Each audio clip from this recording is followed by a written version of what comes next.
Hey guys, this is our show. What do we know? But we know you're not going to listen to us if you don't know anything about us. So here we go. Whenever I answer the phone, I'm like, hello. What pissed you off? It's a great argument to have. I love my mom, but I think she's half crazy for doing that. How dare you? Do you work with your girlfriend, Mark? Or your wife, Mark? I keep them separated.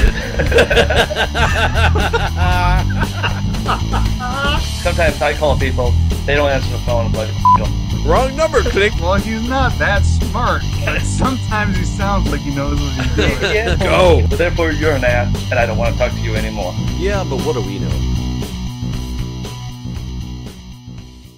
All right, we're good to go. All right, here we go. You're going to learn way more about us than you ever cared to know, probably. Way more about myself than I currently know. All right, guys. Well, let's start with music. That's a pretty general one, but a lot of people relate to music. What is everybody's musical interests? I like the new Weird Al songs.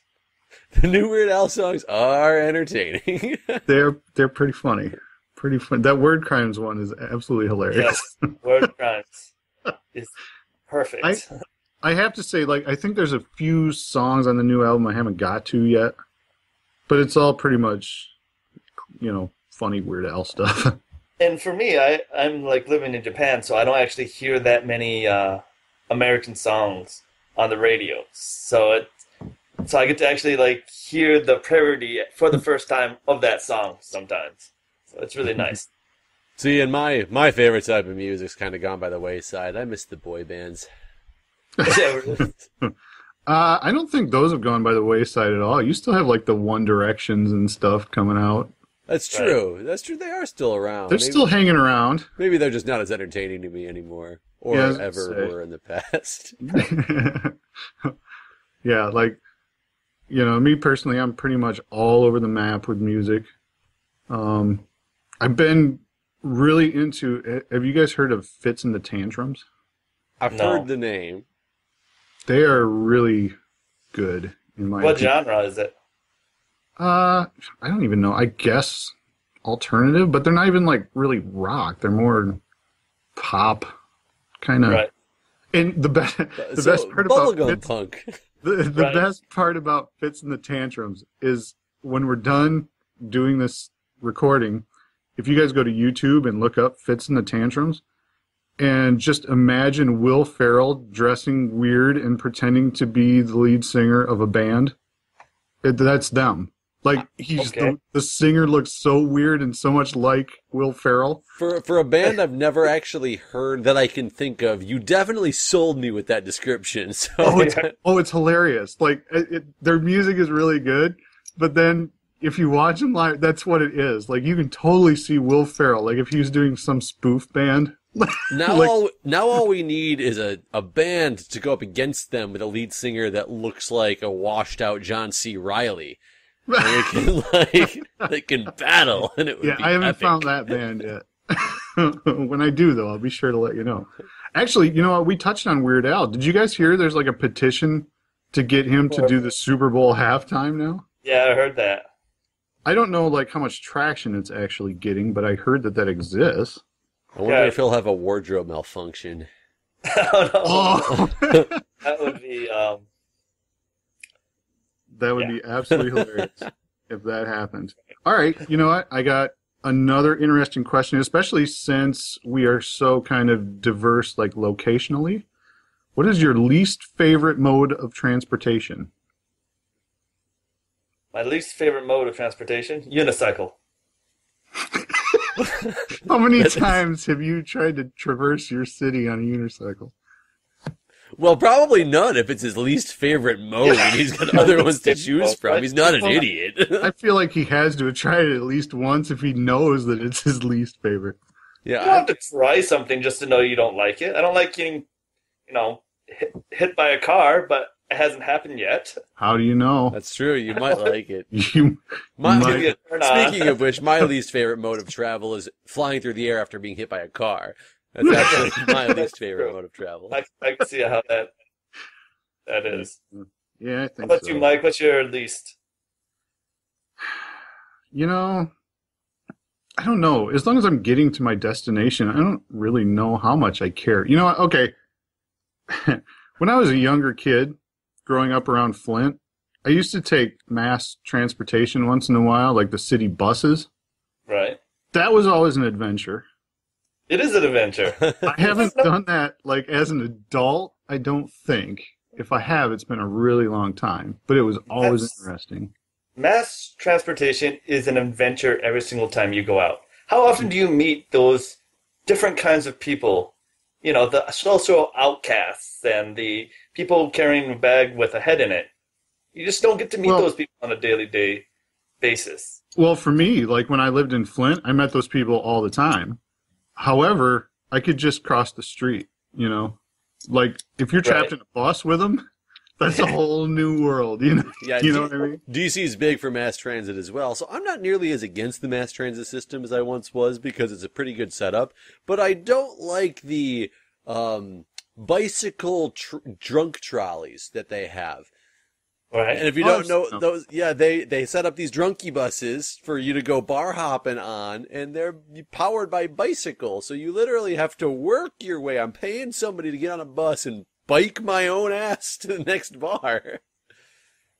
Well, it's better to drive drunk. Yeah, somebody else is technically driving because they're the ones steering the wheel. Right. Yeah. Like somebody was just telling me they were at a wedding in like I think it was Philadelphia or something, and they did one of these, and they were talking about how much fun they had. I'm like, that sounds like a nightmare to me. It's horrible. That sounds like the third worst. bar, you're just like, wonder if people will notice I'm not really pushing. I'm just right. kind of right. That sounds like the worst night of drinking I've ever had in my life. And look, we paid a hefty fee. I could have gotten a limo for that. Right. All right.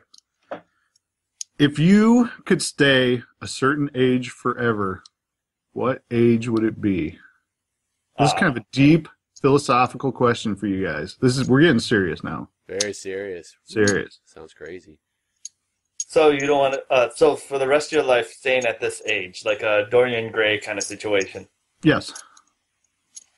I would say about 28, 29. Why? I think because then you get that when you're like younger, people just don't respect you, right? But if you get older, then also you get the exact same thing. So around 28, 29 is the good age where you're young enough so people who are 21-ish would still hang out with you, but then you're old enough so they view you positively. And then, like, 50-year-olds, they don't see you as babies, walking around acting like a teenage drunkard. So I say 28, 29 is a good age. See, I agree with Mark on the age, but the reasoning why on my side would more be the aspect of 28, 29, you're not necessarily supposed to know what you're doing with your life, so no matter how many years keep going by, I don't look like a fuck-up because I'm still, like, right in that area where I'm supposed to be, despite what happens.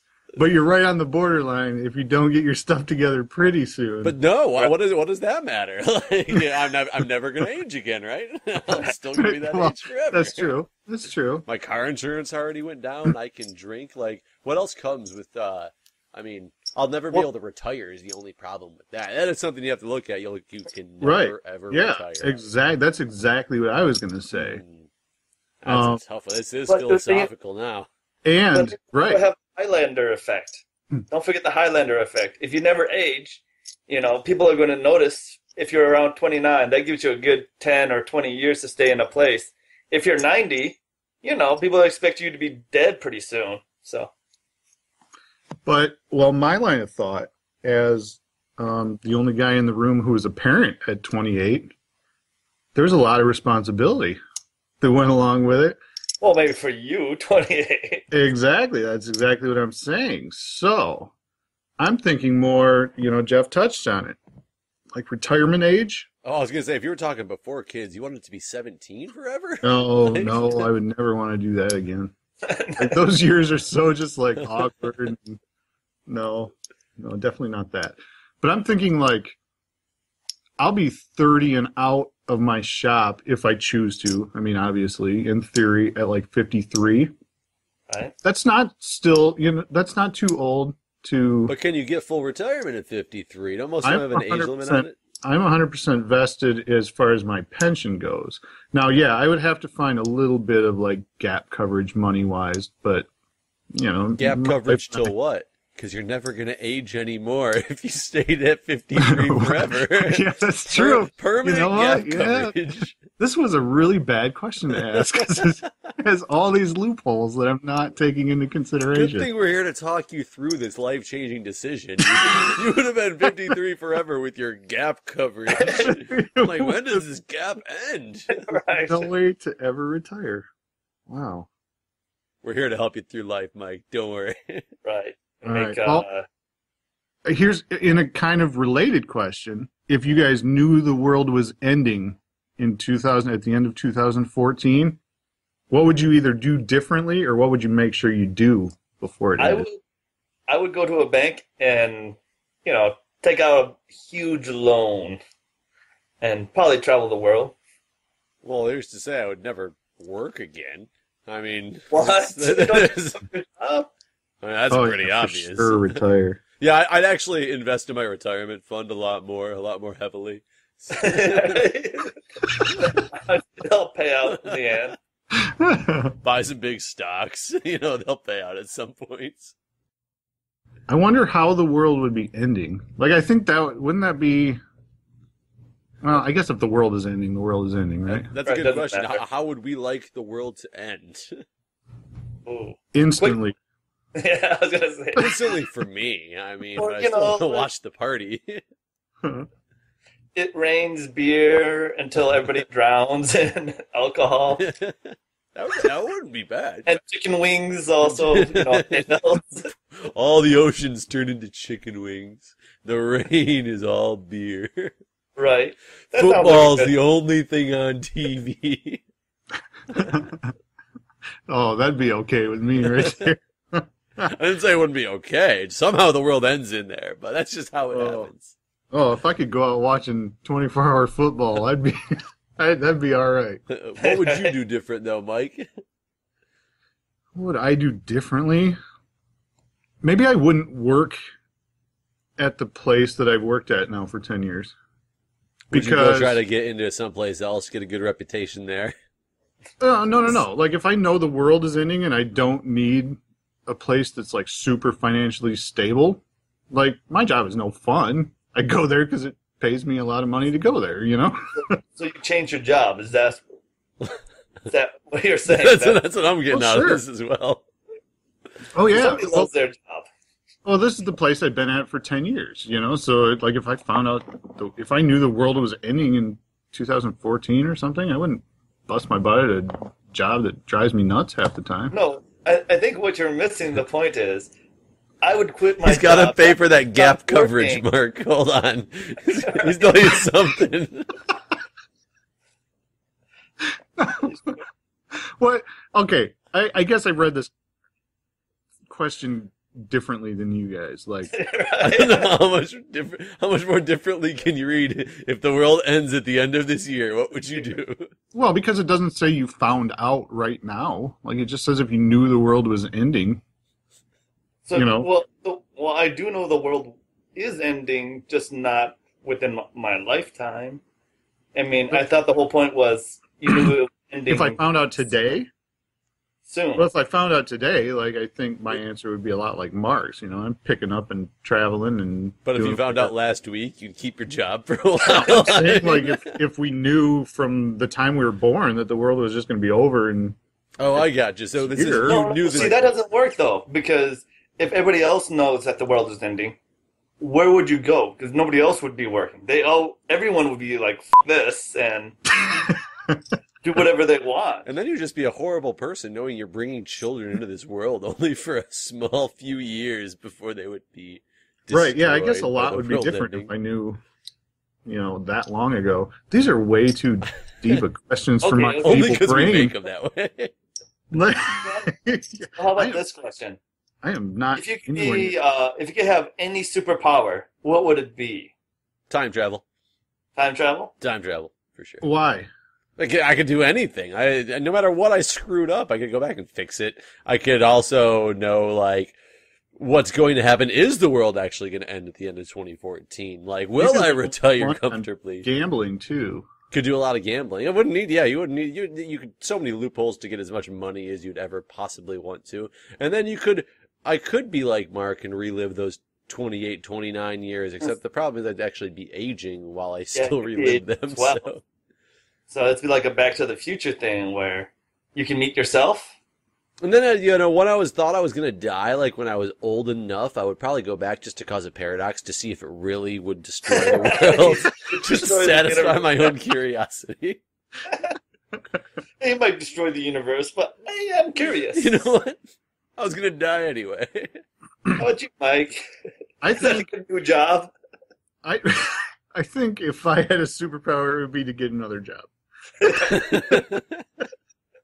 No, I think probably what it would be like super speed, and not just running. Like I'm talking about, I want to fly out into the universe, but I want to be able to get somewhere. You know what I mean? Like the farthest reaching satellite we've ever launched, like just left our solar system. Like it's nowhere. You know what I mean? So right. I would want to see what else is out there. I guess. I can picture Mike. I'm the fastest thing that exists right now, and it still took me a month to get to Mars. Right. Right, yeah. You definitely need to be able to travel, like, I don't know, 100 times the speed of light or something. Something crazy. Almost like teleportation. No, yeah. This is my answer, but I actually heard this from someone else. Doesn't sound like your answer to me, then. But I mean, I think it's a great answer. It's to change the probability of any event to whatever you want. So let's say you want the Lions to win, which is almost 0 right now. No. How dare you? But if you want the Detroit Lions to win the Super Bowl, you can change that probability to 100%. Or if you want it still to have some excitement, you could keep it at 75%. So you could still have that excitement in life. If you want to have Bill Gates come up to you and give you $1 billion, you could change that probability to 100% if you want. You could end all wars if you want with that power. So if you wanted to be able to be the fastest man alive, you could make that 100% probability. Yes, if you wanted to be a time traveler, you could make that 100%. Wish. Isn't that like playing video games on the easy setting, though? It's playing video games on God mode setting, as I believe what it is. Right. That's saying, like, it seems like that would be boring after a while. You always get your way? Well, no. Like I said, you could change the percentage. So you don't always have to win. And you could still leave some wiggle room in there for the excitement factor. I get it. I think it's decent, but I think when you it's almost like when you have one wish, what do you wish for? Oh, 1 million wishes, blah, blah, blah. It's one of those things. It's like the catch-all. You get one thing, and I'll make that one thing be everything forever. Right. All right. What did you do growing up that got you into trouble? Lots of things. Yeah, I was going to say, where do I start? I mean, what do they mean growing up? Like as a little kid? When you're a kid, yeah. I mean, when I was a little kid, I used to steal our hot dogs and try to go plant hot dog trees a lot. My parents got mad. Well done. Well done. I never went back to see if they grew. I'm going to go out on a limb and say no. Unless Mark used his ability, Come on, Mark. Power. Give him a little bit of percentage chance of surviving. 1.1%. Well, I was in trouble all the time as a kid, so I'm not even sure how to answer this. I got caught shoplifting at Kmart. Yeah. A handful of times, actually. Sounds like you didn't learn how to do it right. Hello, hooligan. Well, I got away with it a lot of times. I only got caught. What would you say the percentage of you getting away with stealing? Good 95%. Wow, I can believe it though. That's not. I mean, you know where I grew up. Like it was that small Kmart where they didn't even have TV cameras till I was 16 or something. Right. Or security cameras, I mean. So. Yeah, it wasn't a crack security staff they had in there. Yeah. And I think everybody goes through a klepto phase when they're younger, because I went through the same thing. Luckily, I never got caught. I would have been destroyed. I probably didn't do it nearly as much as you did, but my dad being a cop, whew, that would have been a little rough. I was only like 10 or 12 or something like that when I was going through that. I wasn't as old as you were. Oh, well, I was 10, 12, somewhere in there. When you started. I don't know that I continued that on into my middle teen years. You still do it. Don't lie. You see that wall behind him? Stolen from Home Depot. How about you, Mark? I would say what got me in trouble the most when I was younger was forging my mother's signature on not anything really bad except for tests that I didn't do well on. And it's really stupid now that I look back on it, because I used to get in trouble for any grades that I got under a B. And I went to a Catholic school where they had a strange grading system, so it was much harder to get good grades. So I would get like an 80% on a test, and then I would forge my mother's signature because I got a C something at my school. And then I remember when I left the school, they changed the grading policy to match like the rest of the school systems in America. So my brother would get an 80%, and my mom would be like, "Good job." But when I was going through school, I would get in big trouble for getting 80% on a test. So how many times did you get caught doing that? I got caught once, and that was in 7th grade. But I forged it. No, it was in 6th grade where I got caught. In 7th grade, I almost got caught. The teacher said in the middle of class, "Mark, is this your mother's signature?" And I went up there and I just went balls out. I was like, "Yes, that's my mother's signature." And she was like, "If I called her right now, she would say that she saw this." And I said, "Yes, she would." So she didn't call my mother, but if she did, I would totally got in trouble for not only forging, but about lying about it as well. Unless you cranked up that probability machine. Yeah. I actually, now that you say that, I had a reverse instance of that. I was at a local school. Do you guys remember the high school we used to go play basketball at, Indian Hill? Yeah. Back there in Grand Blanc? Yeah. I was there one night with some friends. Neither of you were there. And a cop showed up and asked us what we were doing. And it was 2 in the morning or 3 in the morning. It was super early in the morning. And we were fairly young. 15, 16, something like that, maybe. And they said, all right, you guys need to go home. I'm not going to take you home, but I am going to call your folks in a half hour and make sure you got home. You need to go home, tell them what you did, and have them be expecting my call. So we were all like, oh no, this can be bad news, So we all went home, woke up our parents, and told them what we did. They never called. Suckers! We all got in so much trouble. They never called. Well, I'm surprised you got in trouble, because that was probably just after work for you, wasn't it? Or was that not when you were working night shift? Oh, no, I was 15 or 16 at the time. I was working the night shift at 16. We were going out to that. I was 16. We used to start playing basketball over there. We'd be out until 2 or 3 in the morning every morning. When you were 16, really? Yeah. You were that young? Yep. Right. Maybe this was younger than that. I had the deviation forms that I had to get signed by the school that allowed me to work past 9 p.m., I think it was. Although, you know what? I was older than you, too. Yeah. So I wasn't... I think you still are older than me. I'd have to add it up, but I'm pretty sure. Well, no, I was just thinking when you and I used to play basketball over at Indian Hill. Yeah, you were 17 or 18 at the time. Yeah. So I don't think I was closing a McDonald's at that point. Okay. I just think I snuck out of my house or something. I was going to say, because if that happened to me at 16, I'd be like, okay, you can go ahead and call my parents. They know exactly where I'm at right now. Right. Right. I got lucky. And I might have been that. younger than that. I guess I don't remember. Dude, the closing shift at McDonald's is the greatest thing that ever happened to me because of the fact that it broke my parents out on the weekends of having a 10 o'clock curfew. Because if I was I'm working until midnight and then we close, we don't get out of there until 1:30 in the morning.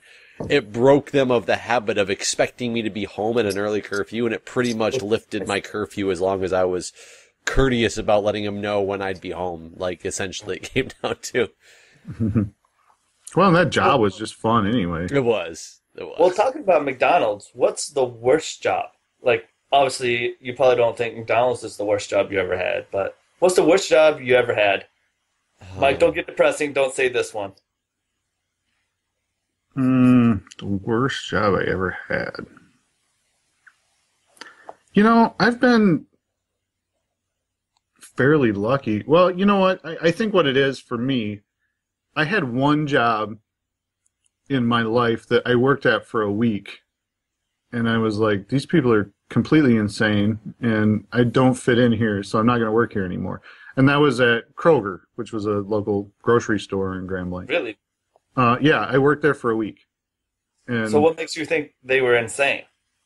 it just, like, everybody I worked with had different procedures. Like, every day I went in there to work, like, something I had just been trained on one day, like, the next day I'd go in, and somebody would tell me, you're doing that all wrong. Why don't you know how to do this yet? When you sacrifice the goat, he goes here. Candle's got to be set up in this way around him. It was literally to the point where I had worked 4 days, and I had someone yell at me for the same job that I was doing, like, and telling me I was doing it wrong all 4 days. And I was just doing it the way the person the day before had told me to do it, you know? And finally, after that fourth day, I told the supervisor at the time, I'm like, you guys have no clue what's going on from one person to another, and I don't want to work with you anymore. And I just left. And I think that's probably when I came to McDonald's. Right. Wow. I think what department were you working at Kroger? Were you like the cashier or like stock boy? Or? No, I was usually stock, and I did like parking lots, you know, gathered up the carts and stuff like that. So It's just amazing that people could have such varied procedures for stocking the shelf. I know or, you would think that would be super standard, right? No, I told you labels go in. Customers don't want to know what they're buying. That was exactly like my line of thought. My whole line of thought, and that was that there's not that many ways to do this, you know? How can you guys be so not on the same page? How about you, Jeff? You had like hundreds of jobs. Yeah, I've had a couple in my day. I think the worst one I had is I had to do this podcast with these two jerks. Oh, man. No, actually, amazingly, I don't stay at many jobs that I disliked throughout the multitude of jobs that I had, like, you know, McDonald's, the bingo hall. I worked at a party store. I've worked at a few different party stores. Granted, I didn't necessarily like the one that you worked at as well, Mark, but, you know, it was a job. It was relatively, like, smooth and easy to do, like, no big deal. I will tell you that the only jobs I've had that I really disliked was the last one I had, and, like, the current situation that I'm in. I like being a nurse, but I don't like a lot, and that's just more comes down to like management and like Mike was saying, like a lot of different procedures for the exact same thing, which made no sense. Just the political hostile environment that can get to at my current organization. That's really like probably the worst job that I've had. The one I just switched away from, even though I'm in the same organization, so there's some problems, but yeah. Right.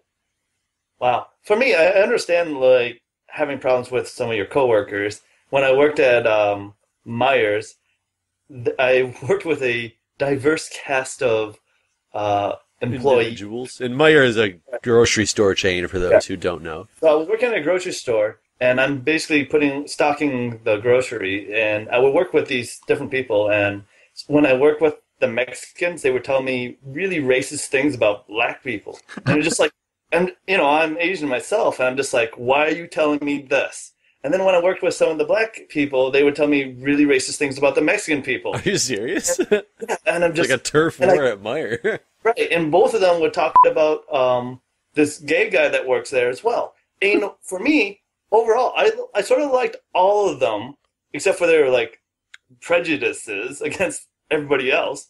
But I thought, you know, individually, they're pretty cool people, but I just couldn't believe everybody was just so, you know, bigoted towards each other. That's kind of funny. But that's not the worst job I've ever had.